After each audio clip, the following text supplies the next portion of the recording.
So we're going to move on to our next segment. We've got Eve Perlman. She's the co-founder of Spaceship Media.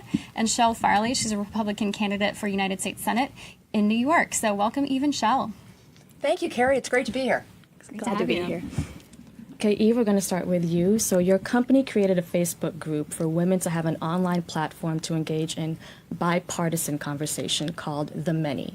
Why did you create this, and why did you specifically want to pull in women? Well, Spaceship Media, we launched right after the 2016 election. We were watching, like everyone else, just the crazy state of discourse in our country. And we launched with a project that brought Trump supporters from Alabama and Clinton supporters from the Bay Area together in a month-long moderated conversation on Facebook. And it was remarkable beyond our wildest expectations, because we found that people really want to and can engage across really deep divides when given structure to do that. And so The Many is an expanded version of that. It's a national conversation that's running through the midterms. Women, very conservative women, talking to very left women in great nuance about all kinds of things. It's really lovely. You asked why women? Yes. For a lot of reasons. You know, women are, you're in public life. You know, women are subject to incredible trolling in lots of contexts. We also believe that women have great capacity for connection building across difference and as a sort of a force of change. So Chele, in full disclosure, Chele and I met because we were co-presenting at a Republican women's dinner. So, and Chele, huge success. Chele, you're running for the entire state of New York, and it's such a diverse, just collection of people in the state of New York, because you've got upstate New York, which tends to be more conservative, rural, and then urban areas like New York. What are you seeing as it relates to talking to women? How do you bridge that divide when you're going across the state of New York? Well, you're right. I'm representing the entire state. And actually, Eve and I were talking about this before. It was a difficult decision to decide to run. But so much of it is, I think it was a real opportunity to go to Washington and stop the partisan politics and really get things done. You know this, but your viewers probably don't. I am married to a Democrat. And people say, well, are you ever going to be able to reach across the aisle? And I'm like, I reach across the aisle every day. And actually, what was interesting is that I had never been in politics before. I've been in finance my entire life. I then became the finance chair for the Republican Party in New York City and started traveling around the state. And people said, gee, you'd make a great candidate. And I said, it's just not a good time. I've got 3 young sons.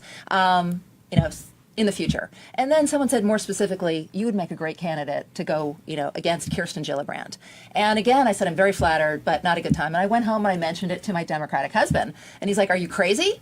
Call them back and say yes. He said, you're sitting on the couch, complaining to the TV. Here's your opportunity to put your money where your mouth is and actually do something. Yeah, no, you're a bold woman. That's why you're exactly. bold. why I'm on Bold TV. Well, I have a question to both of you, actually. As you're having these conversations with people, that are very different from you, or trying to bring those people together, what do you mean by having a civil conversation? So often when we use that term, we really mean polite. But you can be polite and still have views that some people find very offensive. So when we're sort of constructing civil conversations, what are the things that you're really looking for? Those are really great questions. We think a lot about leading with empathy and with curiosity, right? We live in a state where many people assume that someone on the left is a bad person or an intolerable person, and vice versa. And so if in these conversations, which I'm sure you do all the time at home, you assume that the other person isn't evil, isn't horrible, isn't bad, is well-intentioned. And even beyond that there's some real value to their point of view.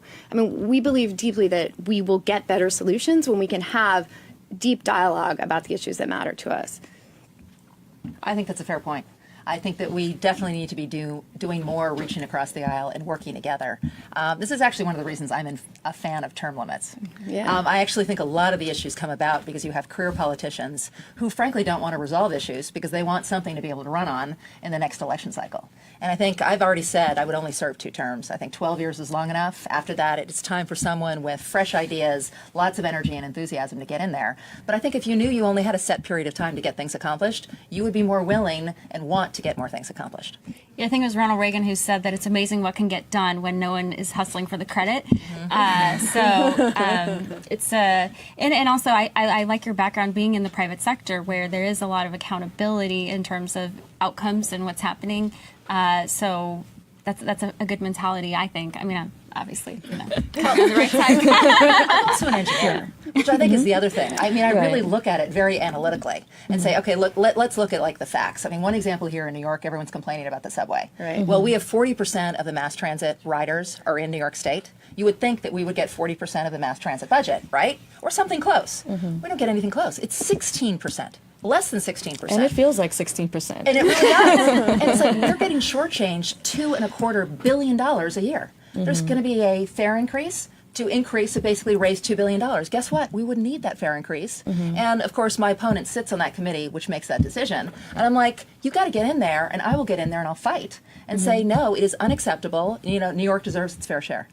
Well, that's interesting because that would seem like, oh, you're really catering to the city here. How do you explain your position there to upstate voters who maybe don't really care so much about what the subway is or isn't doing? Oh, well, but because New York is a donor state, which we all know, but nobody talks about how much money we lose. We lost $48 billion last year. It's expected to be over $60 billion this year. The problem is, because we're not getting our fair share, we're having to spend money on things like the subway. So these projects, like the I-81 corridor, up in Syracuse, desperately need to get funded.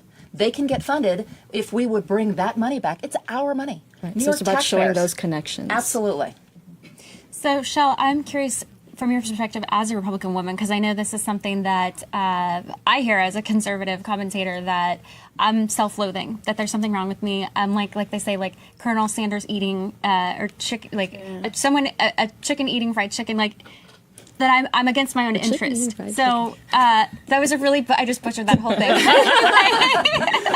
Colorful. Yes. A little bit gruesome too. I'm going against my self-interest as a conservative woman.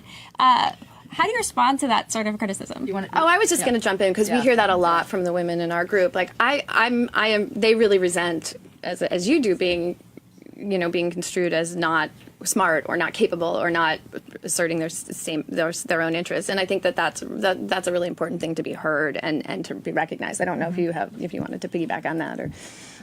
Actually, it's funny. I have not had that complaint. Yeah, interesting. Yes, which is actually very interesting. I've never had anybody sort of like, these are my opinions, and and again, I'm thrilled to talk to other people. But again, You I must sort of not look be at on this. Twitter that often. That's what I used to do. There's a lot of, you only voted this way because your husband said. And so women feel, I don't know if that's... Yeah, well, Let's another talk about that criticism is on- about Trump yeah. because they say, oh, Trump is anti-woman, so how can you be conservative and support his policies because he wants to harass women, yada, yada, yada. Oh, my Trump answer is simple. I said, when the Trump administration's policies are good for New York, and so many of them are, right? Unemployment, all-time lows. Stock market, all-time highs. The economy, 4% growth. It's fantastic. When those policies are good for New York, I'm supportive. But when they're not good for New York, like the tax bill, I will negotiate and make them better. That's my job. That's the expectation. Instead, my opponent, Kirsten Gillibrand, sat on her hands and said it was a bad bill. You've got to negotiate it and work. I mean, it killed California, it killed New York, it killed Illinois, New Jersey, Connecticut, because none of these places had a Republican senator who was willing to stand up and say no. A $10,000 cap is crazy when the average property tax bill in Westchester is $19,000 a year. Wow.